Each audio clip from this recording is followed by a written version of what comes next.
I just wanted to share with you a conversation that I had with my brother Pete and his wife Nancy when I was visiting them in Minneapolis last month. It was a pretty good visit overall. Me and my son Roger visiting him and her and their kids. They were telling me about the church they go to. They go to a Methodist church in downtown Minneapolis.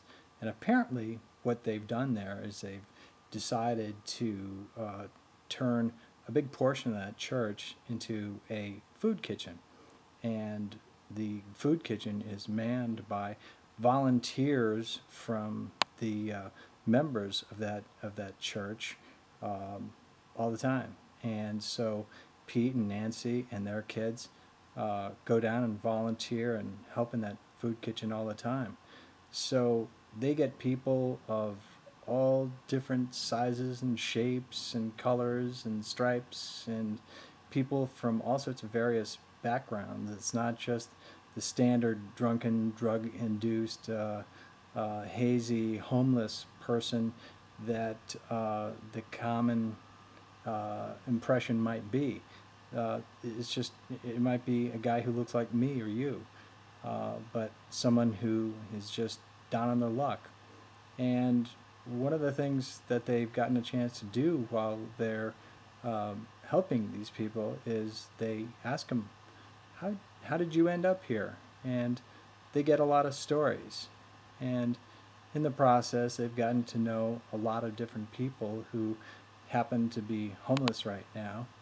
And what this all led to was a situation where Nancy and her daughter were in downtown Minneapolis one time walking around, and they came to a corner and they saw a guy that they had actually helped before, that they knew his name was Bill.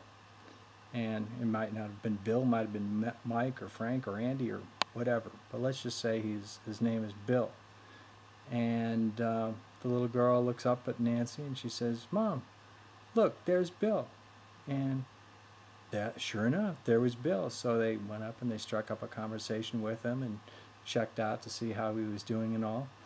But they were checking out with a human being. He was no longer just some shuffled up homeless guy who was standing on the street. He was a human being to them. He was a man with a life, a man with a past, a man with a story. And I thought that was really powerful, because we all have a tendency to stereotype in our mind what homeless people are and what homeless people are like. And I think if we could all humanize the homeless, we might get a better idea of what their whole situation is, might be in a better position to help them. But being able to transform your vision of a person who is standing on a street corner from a homeless guy to a friend named Bill, I think is a big transformation and a big step in that direction. So that's all I had to say today. Just something to think about. Bye.